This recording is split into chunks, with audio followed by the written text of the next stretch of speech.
જય ગૌ માતા ખેડૂત મિત્રો, મારું નામ છે સાપરા ખેંગારભાઈ રણછોડભાઈ, ગામ કાશીપરા, તાલુકો સાયલા, જિલ્લો સુરેન્દ્રનગર. મોબાઈલ નંબર છે 63 530 17 5 34 અને આજે તારીખ થઈ 2 માર્ચ 2025. આપણે 2019-20થી પ્રાકૃતિક ખેતી કરવી છે, એટલે કે ગાય આધારિત. પણ આ વર્ષે આપણે જંગલી ખેતી કરી છે. જંગલી ખેતીમાં એવું હોય છે કે એના અંદર આપણે ખેડ કરવાની નથી આવતી, ડાયરેક્ટ બીજ વાવી દેવાના જ આવે છે. બીજામૃતનો પટ મારીને આમાં પહેલાં કપાસ હતો, સરગવો હતો, વરિયાળી છે, ચીકુ છે, સરગવો છે, મકાઈ છે, જુવાર છે, રીંગણી છે, ટમાટી છે, જુવાર છે, અલગ અલગ પાક કરતા 11 જેટલા પાક છે, વાલ છે, વાલોર છે.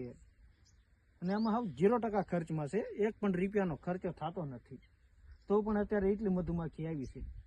અંદર આપણે સૂરજમુખીના પણ એટલી બધી વાવી છે તે અત્યારે લાલા જે સડ નામના ચકલી આવે તે સૂરજમુખી ખાવા આવે.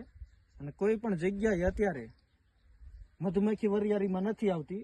અને આપણે અત્યારે બપોરનો 1 વાગ્યો તો પણ વરિયાળીની અંદર મધુમક્ખી કન્ટિન્યુ આવતી રહેશે અને છે પણ સારી દાણાદાર. જય ગૌ માતા.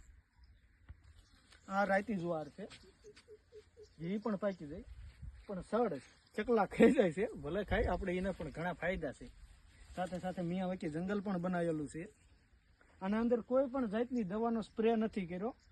એકવાર દૂધ અને ગોળનો છંટકાવ કર્યો હતો, બાકી કંઈ કર્યું નથી. પણ મધમાખી એટલી છે એટલે હવે આપણે દૂધને ગોળ કરવાની પણ જરૂરિયાત નથી. આ જોઈ શકો છો મધમાખી છે. અને આ મિયા વચ્ચે જંગલની અંદર હાલની અંદર એક અત્યારે નાનું એવું મધ પણ બેઠેલું છે, જે આ છે રાયતી ઝાડ છે, એ પણ હવે પાકી ગઈ.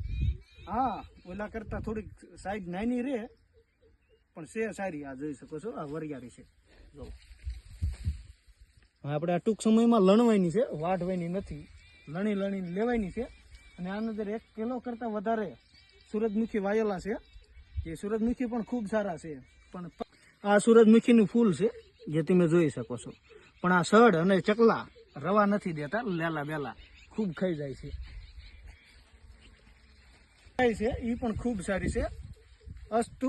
જય ગૌ માતા.